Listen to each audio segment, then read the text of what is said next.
friends, it's Carly and I'm back again with another review. So today we are going to continue looking at the DC Multiverse McFarlane figures from the Batman, and after looking at Catwoman and Penguin, we are ready to look at the Batman himself. So before we do that, I do want to show the packaging. I know that normally I don't do that, but in this case I want to give a little context about one of my main issues with this figure to start. And here is the picture that is on the trading card that comes with the action figure. It shows Batman with his accessory, the grappling hook, and the wire that comes out of it. He's hanging or going up a building or whatever whatever he's doing in this scene. But the figure itself comes with, here is the grappling hook that he comes with. And it does not come with any sort of extension wire or anything. And strangely enough, it also pegs into his palm, which is really, really weird. So here is his palm. You can see the hole there. Here is the peg on the side of the grappling hook, and it literally just like pokes into his palm like this. He does have a hand that is like a gripping hand. That would seem like the type of hand you would use to hold something like this. But this actually is how it's meant to be used. It does not come with the extension accessory, so it's not really the most functional or good looking accessory. Now yesterday when I was talking about the Penguin, someone in the comments said that DC no longer wanted their action figures to have guns, and that the action figure having the gun fingers was a McFarlane sort of dig at DC for being so puritanical. And I don't know if that's true or not. I think it's a really funny little anecdote, but for me, seeing this accessory with the action figure, whether or not that story is true, I think it's very fair to say that McFarlane is really dropping the ball on the accessories with these. I felt the same was true with the whip that Catwoman came with.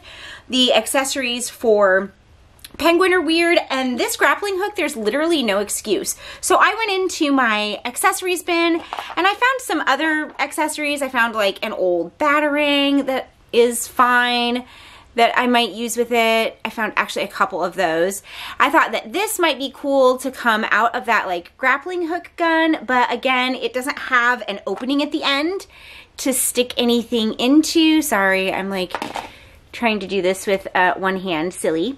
But there's nothing to stick it in, so that doesn't work. I think this was from a G.I. Joe figure that I had, but I thought this is the closest that I could find in my set of anything to use with it. The handle is a little bit big. Anyway, the accessories, it really feels frumpy, and I don't like it. I'd love to hear what you guys think of the accessories that are coming with these figures.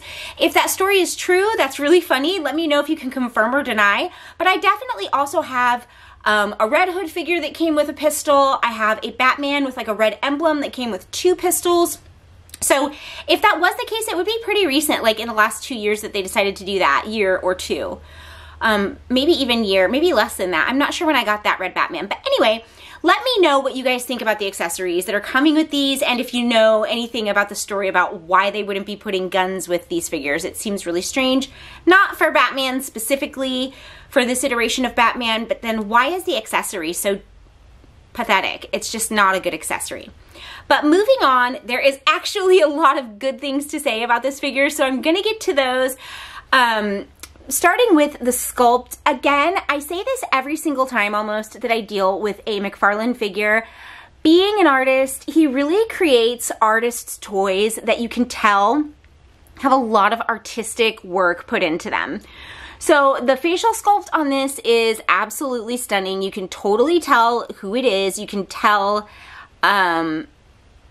immediately who you're looking at. And then what I really like, I prefer personally an armored Batman. I know that some people don't. They like a simpler, more clean suit. For me, it makes it feel more realistic that if he were actually doing this type of hand-to-hand combat on a daily basis, he would use his resources to sort of protect his body a little bit more. So having like a really cool sort of like light and flexible but armored suit is right up my alley, and I really like the way this looks. And I think McFarlane has done a really great job of layering textures and shades of black. Having the utility belt be high gloss like this and very detailed in the sculpt. I love the way the bat emblem looks. I love all of the detail that goes into each armor plate, from his elbows to his abs to the boots. Every single part of this suit is layered in either texture, material, paint, high gloss, matte. It all works together to create a really like detailed, in-depth look, and I really appreciate that. Not only that, with the facial sculpt, there's no doubt about who is playing this character, who this character is, and I feel really, really satisfied with the overall look of the figure. The cape, you guys know I always kind of have beef with vinyl overlays. There's no avoiding it when there's a caped character like Batman, but this one does feel a little bit more light and flexible, meaning that if you were to take a photograph with like a fan, you could probably get some pretty decent movement out of it, so I like that. And there is no shortage of detail in the back of the armor, in his thighs. The belt goes all the way around, which is great. It's not like they stop just because the cape covers the back part of his legs. And I point that out because I have had action figures where that was the case, where the back was flat and undetailed. I am talking about my Shikla. That was one example where she was painted on the front, and then when you turned her around, there was nothing on the back. It was absolutely shocking, but there's been others too. It's not just a Marvel thing or a Hasbro thing, but in this instance, the detail carries all the way around. It looks really, really great. I do have one issue that I had. So when I was working the articulation before I did this review, I was sort of, you know, I always test the lateral lift of the arms. I really like to be able to lift them all the way up, and I like to test to see how hindering the armor is.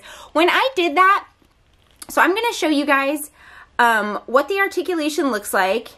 There is a lot of movement that you can get by turning the arm, but you're really not getting much out of that. When I did that on the right arm, this whole thing just completely snapped off and the entire socket came out. So here is the socket joint that fits inside. You can see it literally just popped off. Here's what the joint itself looks like. So I was obviously able to get it back together, and you can still use it, you know, it still works, but I've never had that happen with a McFarlane figure where it feels, this shoulder in particular feels really fragile, and I'm sure it's just on this one a production defect because I'm not finding it with the left one, but it's so dramatic that I almost don't feel that I can use this arm for anything. So I'm really curious if you guys are having that experience, if anybody else is. Let me know in the comments what your articulation is in the shoulders, if you've had any type of damage or any problem with lifting the shoulders up. So I'm not going to mess with that too much more. I will show you in the left elbow the articulation of the elbow, which is really, really great. And their wrists are really like flexible. I feel like this is more than usual, where it's a smaller like ball joint, and you're getting like the full 360 and like clicking points in between. I don't think that they've normally been like that, but it's a really nice flexible joint, so that's great. The ab crunch is a little bit disappointing. We're not getting hardly any movement forward at all, but we do get a little bit of a lean backwards. So the joint is there, it does work. I just wish that we were getting a little bit more movement out of the front.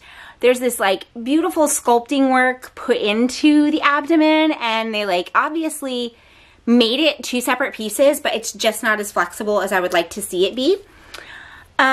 The waist turns 360, that's really great. We have really great lift in the legs. It seems for me, the McFarlane figures always have great movement in the legs. They never have a thigh turn, they don't have a boot turn, but you get a great lateral lift here, a great split, a great 360 movement in the hip joint, really easily flexible knees, and the feet are always great. They have the little toe point as well, so you can create some really good in-motion type poses with them. So overall, I am really, really happy with the way that this figure looks. It's going to photograph beautifully like McFarlane figures tend to do. It looks exactly like Robert Pattinson. I'm very excited to see the unmasked version of this with the sort of soot type paint around his eyes.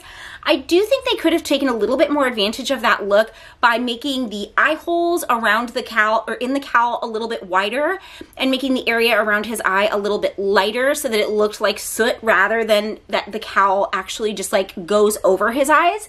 I'll show you that up close. I don't feel that you can see his eyes very well. They sort of get swallowed up in the all black over his eyes. Whereas I feel like from the stills I've seen of the movie with him in the cowl, there's a much wider eye opening that actually has like the sort of grease paint inside, and it makes a much more like gritty, dramatic look. I don't feel that you get that effect with the cowl here, but it is a really cool Batman, more traditional Batman look. I also like the little detail of the fins on the back of his gloves here that really feels very much like a nod to classic Adam West Batman to me, like older versions of Batman. I think there are a lot of little Easter eggs in this costume, and I think there's a lot of things that we're going to get to see in the movie that will make this, it feels like this is done with a lot of tender loving care and a lot of attention to detail. So I think after I see the movie, there will be things that I come back to and I'm like, oh my gosh, look at this, look at this, look at this. Because it feels like a really detailed, like tenderly wrought figure. Like somebody really cared when they made this. And that's something that you always want to feel when you have sort of a beloved character like Batman and a new iteration of Batman. I think this is going to be one of my favorite figures. The unmasked version looks really cool, so we'll see what we get with that. Other than the very puzzling accessory, the little broken arm, and maybe I would like to see slightly different detail in the eyes, this is a great figure, and I think that anybody that picks it up will be very happy with it. So far, I feel like Selina has been like the most functional of all of the action figures in this line.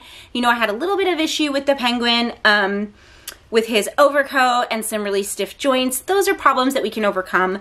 But overall, the sculpting on all of these, the paintwork, the just the detail that has gone into the craftsmanship of these figures has been really outstanding. And I think they will all photograph well and look beautiful on a shelf. I am working overtime to find the Riddler and the unmasked Batman so that I can do those reviews hopefully tomorrow and the next day. If not, I do have another Batman figure that we can take a look at. I've actually got a couple, so I'll make a poll. We have another set from the Batman. I've got a boxed set with a Selina and a Bruce in costume and a like the motorcycle that he rides, or I have a white costume Azrael from the White Knight. So you guys can let me know which of those you want to see. I really want to try to stay in the Batman vein because I think that I'm going to come across the Riddler and the Unmasked Bat really soon, and I don't want to like be off track. But one way or another, we've got more reviews coming. Let me know what you guys think of this Batman. Let me know if you're having any issues with any joints popping out, if there's a manufacturing problem, if I just got unlucky, or if I did something crazy that caused it. Let me know what you think about the accessories, if you can confirm the finger gun thing. I think that's such a funny story, and I would probably retell it even if I couldn't confirm it's true. But I would love to know what you guys know about that, because I definitely have recent Bat figures that came with weapons, like guns, and Batman isn't even a gun-wielding character typically, so I think that's really kind of interesting. But I want to know what you guys think about, one way or another, the accessories that these figures are coming with, because that has sort of been a downside for me. Thank you guys so much for watching my video. I'm having so much fun doing these, and I will have another one tomorrow night. We can either look at the 2-pack or my Azrael. Let me know in the comments, and let me know in the poll I will put up in the community post later tonight. Have a great day, and I hope you guys are enjoying your week. I will see you tomorrow with another one. Bye, friends!